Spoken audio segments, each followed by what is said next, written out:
company loses. The mainstream media has been thrown in a tailspin after an independent trader told the BBC how the world of big money and politics looks from the outside. Governments don't rule the world.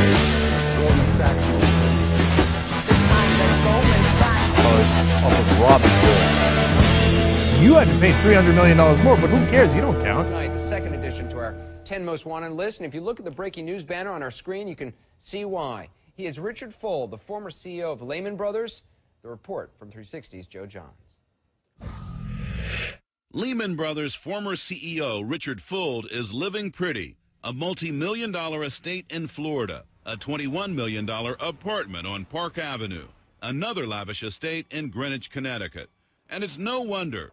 Fortune magazine says as CEO, Fuld was paid around $500 million. But now he's on the hot seat. If you haven't discovered your role, you're the villain today. Your company is now bankrupt. Our economy is in a state of crisis. But you get to keep $480 million. I have a very basic question for you. Is this fair?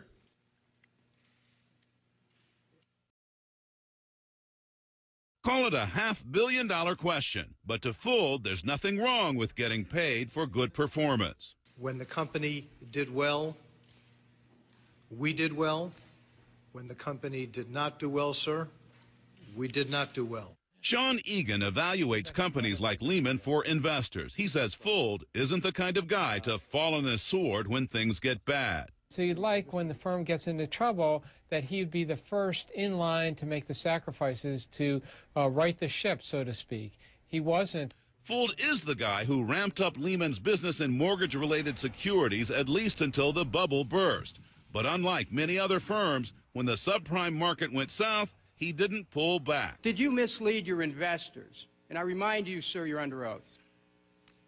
No, sir. We did not mislead our investors. And to the best of my ability at the time, given the information that I had, we made disclosures that we fully believed were accurate.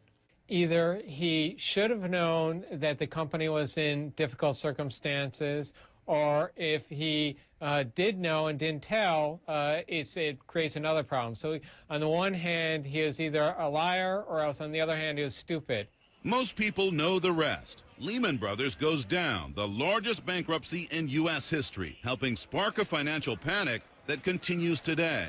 And that's why Lehman Brothers and CEO Richard Fuld are one of our 10 most wanted culprits of the collapse.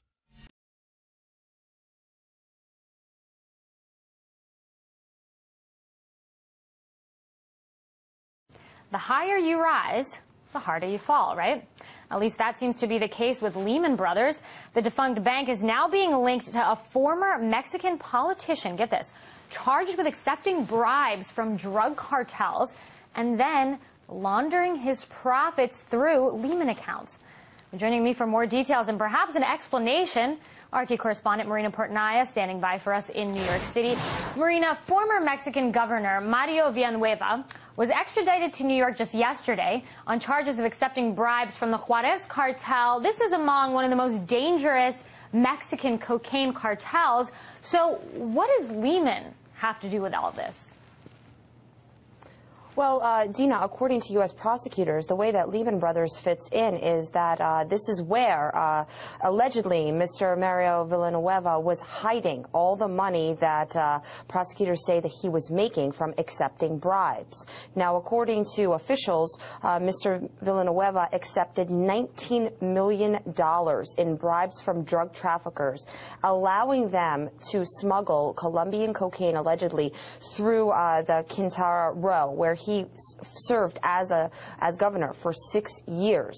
Now, prosecutors say that he received up to $500,000 for each shipment of that cocaine that allegedly ended up at some point in the States, a lot of it. Now, in order to hide his money, U.S. prosecutors say that Mr. Villanueva set up offshore accounts through Lehman Brothers and hid his money there. Now, we do know that on record, a Lehman Brothers employee back in 2005 did plead guilty for helping the former Mexican governor hide $11 million that was allegedly made from drug traffickers, hide them offshore, and then once he left office, was able to then retrieve the money. Now that was what we found out from dating as far back as 2005. At this point, though, it is not clear how Lehman Brothers' present day is fitting into this investigation and subsequently into the prosecution. All right, listen to this. Merrill Lynch knew it was getting $10 billion in TARP funds. At the same time, they were preparing to give $3.7 billion in bonuses, performance bonuses, to their top executives at a time that they were losing $15 billion in the fourth quarter. The United States had 800,000 preferred shares. The shareholders of Bank of America, which eventually took over Merrill Lynch with the help of $25 billion from the U.S. taxpayers, they were clueless.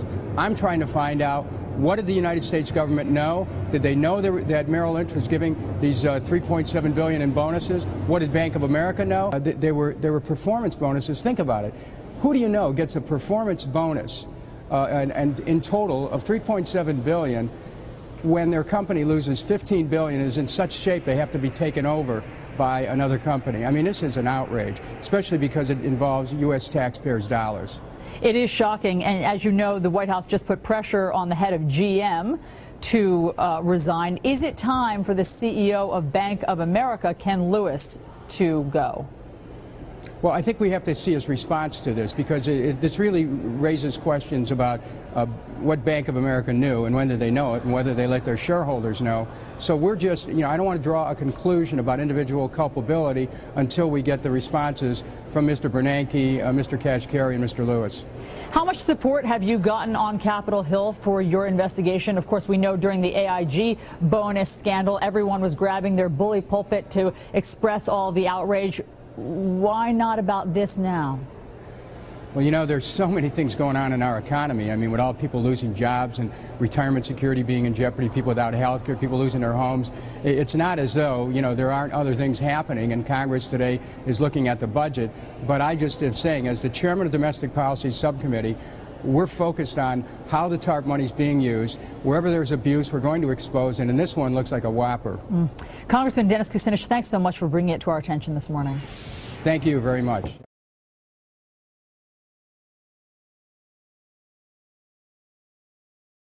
The employees of Goldman Sachs Investment Bank are in for some happy times. Their salaries have reportedly been raised, and almost $500,000 worth of annual bonuses are to be paid out. All because in 2012 the company made about $400 million from investing its clients' money in a range of products known as soft commodities, such as wheat and maize to coffee and sugar. But what's good for bankers is damaging the global food situation, say experts, and many claim major investment players are contributing to a global food emergency. The United Nations warned that the world could be on the brink of a major hunger crisis this year after poor harvests in the United States and Ukraine. Food prices already surged last summer, with cereals hitting a record high in September. Last year, food cost 16% higher than in 2010 and more than twice as expensive as a decade ago, even after adjusting for inflation. In our report from Washington, we take a look at why this was such an eye-opener for many. The governments don't rule the world. Goldman Sachs rules the world.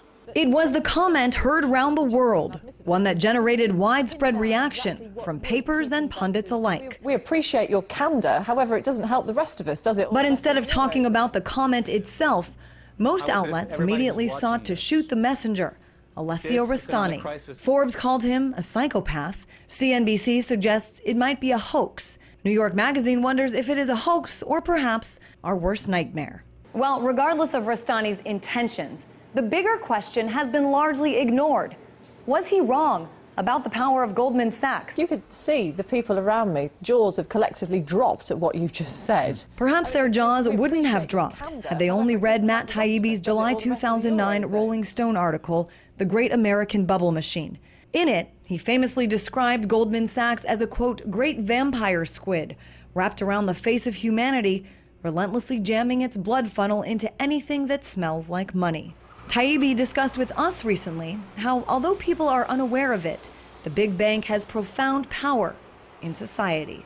How much are you paying for gas? How much are you paying for electricity? How much are you paying for your credit cards, your mortgages? How much are you paying in taxes? And how much of your tax dollars are going to debt service? That is what democracy looks like! Unlike the mainstream media, few here would be shocked by Rustani's comment. We're gonna shut down Wall Street! For nearly 2 weeks, these protesters have been out every day, hoping to bring an end, or at least awareness, to what many call a corrupt system. What do we want? Revolution! When do we want it? Now! And still others have argued for years that the government's actions are dictated by the big banks.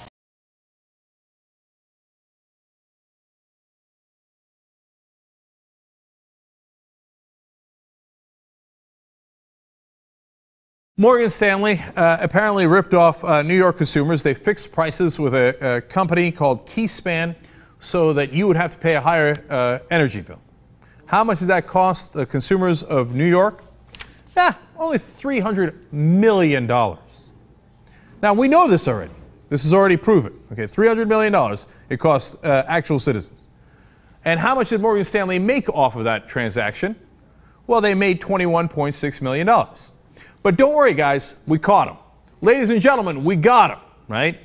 So since the government caught Morgan Stanley in this price fixing, and since it cost $300 million, and since they profited off it, boy, that fine is going to be huge, right? Wrong.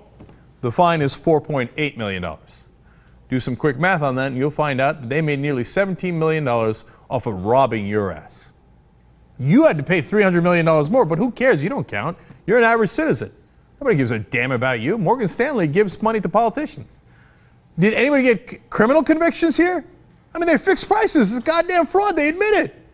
Oh, you know, well, civil, okay, I wouldn't, because executives are too holy and high. They're our royalty. They can't ever go to jail. Their pretty little asses couldn't go to jail.